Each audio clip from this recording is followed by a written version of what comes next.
Good afternoon class 10th। Geometric progression के doubts चल रहे हैं, आप लोगों ने भी करने स्टार्ट कर दिए और बहुत सारे बच्चों ने सबने पढ़ना स्टार्ट कर दिया। ये देख करके मेरे को अच्छा लग रहा है।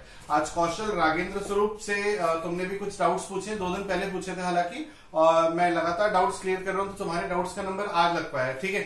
और सार्थक सेंट पीटर से आपने भी ये 2 डाउट्स पूछे, इनको भी हम अभी लेते हैं, आज की क्लास में लेने की कोशिश करेंगे। तो सबसे पहले कौशल आप अपने डाउट्स देखिए, शुरू करते हैं आज की क्लास। पहला क्वेश्चन ये है, if x plus 9, x minus 6 and 4, these 3 terms are in GP and we have to find the value of x, ठीक है। तो आपको पता होगा अगर a, b, c 3 terms GP में होती है तो उनके बीच में रिलेशन होता है b square is equals to ac, यानी बीच वाली टर्म का स्क्वायर इक्वल होता है फर्स्ट और थर्ड टर्म के प्रोडक्ट के, ठीक है। तो इस फॉर्मूले का यूज करते हैं। देखिए लिखा हुआ है x plus 9, x minus 6 and 4, ये 3 टर्म्स GP में है, तो बीच वाली टर्म का square that is x minus 6 square will be equals to first and third term 4 into x plus 9, तो 4x प्लस 36, ओके।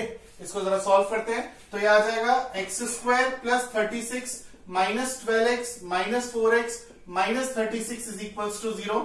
ये कैंसिल हो जाएगा। ये रिलेशन शायद आपको पता नहीं होगा इसीलिए आप ये क्वेश्चन नहीं कर पाए, या हो सकता है कोई कैलकुलेशन एरर हो। तो एक बार फिर से रिलेशन समझा दो। अगर A B C 3 terms GP में है तो बीच वाली टर्म का स्क्वायर इक्वल होता है ए इंटू सी के। अगर तुम्हें रिलेशन नहीं पता कैसे आया तो ये रिलेशन इस तरीके से आता है that T2 upon T1 is definitely equals to T3 upon T2, this is the common ratio. So B upon A is equals to C upon B, and when you cross multiply you will get B square is equals to AC. So this is how we got this relation and we are using this relation in this question. So x square minus 16x equals to 0, x common, x minus 16 equals to 0। अब इन दोनों terms का product 0 है तो इन दोनों terms में से एक को 0 रखना ही पड़ेगा। So if you put x is equals to 0, then the value of x comes out to be 0 directly, and if I take x minus 16 0, then the value of x will be 16. So these are the 2 values of x which satisfy this question, ठीक है। चलिए आगे बढ़ते हैं। Second question में लिखा हुआ है, पढ़िए जरा सेकेंड क्वेश्चन। यहां लिखता है 4th, 7th and 10th term of GP are x y z, यानी कि 4th term x, 7th term y और 10th टर्म हमें दी हुई है z, and we have to prove that x, y, z are in GP। हमें proof करना है कि x, y, z ये जो 3 टर्म्स हैं ये ज्योमेट्रिक प्रोग्रेशन में होंगी। चलिए स्टार्ट करते हैं। तो 4th टर्म हमें दी हुई है x, 7th टर्म हमें दी है y और 10th टर्म हमें दी हुई है z, ठीक है। चलिए 4th टर्म का formula a r to the power 3, 7th term a r to the power 6, 10th term a r to the power 9। ये हमारी 3 टर्म्स का मैंने रेस्पेक्टिव फॉर्मूला लिख लिया। अब आपको प्रूफ करना है बेटा कि x, y, z ये 3 टर्म्स जीपी में है। सोचिए ये 3 टर्म्स जीपी में कब होंगी? कोई भी 3 टर्म्स जीपी में तब होती है, x, y, z जीपी में तब होगा जब हम कहेंगे कि y स्क्वायर इक्वल होगा x इंटू जेड के। अगर y square x into Z के इक्वल आ गया तो हम बोल देंगे कि x, y, z ये 3 टर्म्स जीपी में है। तो y स्क्वायर की वैल्यू आपके पास है, x की वैल्यू आपके पास है, z की वैल्यू आपके पास है। सब्स्टिट्यूट करके देखते हैं।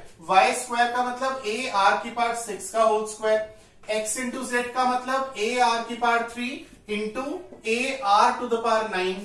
ये सॉल्व करने पर आएगा a स्क्वायर r की पावर 12, और ये सॉल्व करके आएगा a इंटू a स्क्वायर, और जब मल्टीप्लाई करते हैं तो पावर ऐड हो जाती है, तो r की पावर हो जाएगी 3 प्लस 9 12। आप देखिए ये दोनों सेम है, इसका मतलब आप कह सकते हैं कि x, y, z जीपी में होंगे। बहुत सिंपल सा क्वेश्चन था। कॉन्सेप्ट अपने अच्छे रखिए, ठीक है। याद रखिएगा कि अगर x, y, z ये 3 टर्म्स जीपी में है तो y स्क्वायर इक्वल आना चाहिए x इंटू जेड के। और ये भी याद रखिएगा जब हम एपी आपको पढ़ाते थे, यानी कि एपी जब क्लास में कराया था, ए बी सी अगर 3 टर्म्स जीपी में है तो 2b equals to a plus C होता है, और अगर एबीसी 3 टर्म्स जीपी में है तो b square equals to ac होता है। ये दोनों रिलेशंस याद रखने चाहिए स्टूडेंट्स को एपी जीपी करने के लिए। चलिए थर्ड क्वेश्चन पढ़ते हैं। If a square plus 2 a cube plus 10 are in GP find a। Again same question है। बीच वाली टर्म का square means a square plus 2 का स्क्वायर, क्वेश्चन आपको दिख रहा होगा यहाँ पर, is equals to a into a cube plus 10, that is a into a cube plus 10।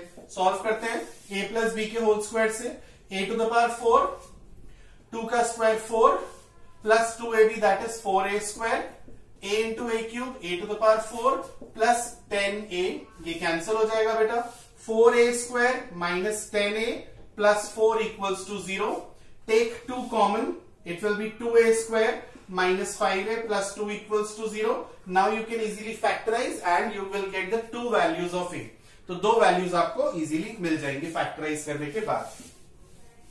तो नेक्स्ट क्वेश्चन पढ़िए बड़े आराम से. देखिए 3 क्वेश्चन हो गए हैं. नेक्स्ट क्वेश्चन में लिखा है the sum of first 3 terms of GP is 39/10. GP की 3 टर्म्स का सम है 39/10 एंड देयर प्रोडक्ट इज 1. उन 3 टर्म्स का प्रोडक्ट 1 है. तो जब भी जीपी में 3 टर्म्स का प्रोडक्ट गिवन होता है तो आप 3 टर्म्स ये लेते हैं. क्या लेते हैं? a अपॉन आर, a और a r. Whenever you have the product of 3 terms, you always take these 3 terms as first, second and third term. ठीक है. Now you have the product as 1. So a upon r into a into ar is equals to 1. R से r cancel. A to the power 3 is equals to 1. So the final value of a is 1. ये first equation है. अब अगली equation बनाते हैं. देखिए लिखा हुआ है sum of first 3 terms is 39/10. यानी पहली 3 terms का sum 39/10 है. यानी कि a upon r first term plus a second term plus A R third term, इनका सम 39/10 है. ठीक है. आर की वैल्यू, ए की वैल्यू 1 है, सब्स्टिट्यूट कर देते हैं. So 1 upon r plus 1 plus r is equals to 39/10. So 1 upon r plus r equals to 29/10. 1 जब इधर जाएगा तो माइनस होके 29/10 आएगा. Take LCM. So 1 plus r square upon r is equals to 29/10. 10 r square, 10 1 10 equals to 29 r. 10 r square minus 29 r plus 10 equals to 0. 10 into 10 100 और split करके आना चाहिए 29. इजी है. 25 और 4, 25 और 4 29 और 25 4 जा 100 होता है. तो आप इसके फैक्टराइज कर लीजिए. 10 r square minus 25 r minus 4 r plus 10 equals to 0. Take 5 r common. 2 r minus 5. Take minus 2 common. 2 r minus 5. So r will be equals to 2/5 और 5/2. अब ध्यान से सुनिए जो मैं कहने वाला हूं. यहां पर 2 आंसर्स आएंगे. ठीक है. बड़े ध्यान से सुनिएगा जो मैं कह रहा हूं. आपको 3 टर्म्स फाइंड आउट करनी है. This is the first term, this is second term and this is third term. यहां पर आकर के स्टूडेंट्स इग्नोर कर जाते हैं आलस में कि ये आ गया, आर आ गया, आगे तो मैं क्वेश्चन कर लूंगा. नहीं. अब जो है बड़े ध्यान से सुनने की बात है. ए की वैल्यू 1 और आर की वैल्यू 2/5 रख के ये 3 टर्म्स निकालेंगे. That will be your first answer. उसके बाद a की वैल्यू 1 और r की वैल्यू 5/2 रख के ये 3 टर्म्स निकालेंगे. That will be your second answer.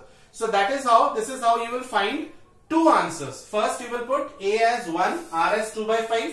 This will give you one answer, and then a as 1 and r as 5/2. This will give you the another answer, second answer. ठीक है. चलिए आगे बढ़ते हैं. अब जो है 2 क्वेश्चंस पूछे हैं सेंट पीटर्स सार्थक. आपने बहुत ही बेहतरीन क्वेश्चन है. सबसे पहले तो मैं ये बताऊं, बहुत अच्छे क्वेश्चंस हैं. यहां पर सार्थक जो सेकंड वाला क्वेश्चन है, इसमें रेशियो प्रपोर्शन का एक कॉन्सेप्ट लगता है, कॉम्पोनेंटो एंड डिविडेंडो. ठीक है. अभी आपने नाम भी नहीं सुना होगा किसी भी 10th ने. कॉम्पोनेंटो एंड डिविडेंडो, उसको हम शॉर्ट में CND कहते हैं. तो ये कॉन्सेप्ट जब तक कराया नहीं जाएगा तब तक ये क्वेश्चन कराना बेवकूफी है, यूजलेस है. ठीक है. तो ये क्वेश्चन हम पेंडिंग रखते हैं. रेशियो प्रोपोर्शन चैप्टर के बाद जरूर समझा देंगे. मैं भूल जाऊं तो आप मुझे याद दिला दीजिएगा. हाँ, ये वाला क्वेश्चन मैं आज की क्लास में जरूर सॉल्व करूंगा. क्यों? क्योंकि इस क्वेश्चन को करने से इतनी ज्यादा अंडर रूट की और कैलकुलेशन की नॉलेज मिलनी है जितनी की शायद अभी तक की किसी भी क्लास में नहीं मिली होगी. बहुत ही बेहतरीन क्वेश्चन आप ढूंढ के लाए हो. सबसे पहले तो ये तारीफ की बात है. आइए देखते हैं. तो यहां पर ये सीरीज हमें दिया और इनफाइनाइट टर्म्स का सम फाइंड आउट करना है. This is GP and we have to find the sum of infinite terms. So the first term is, जैसा कि आप देख रहे हो, √2 + 1 अपॉन √2 - 1.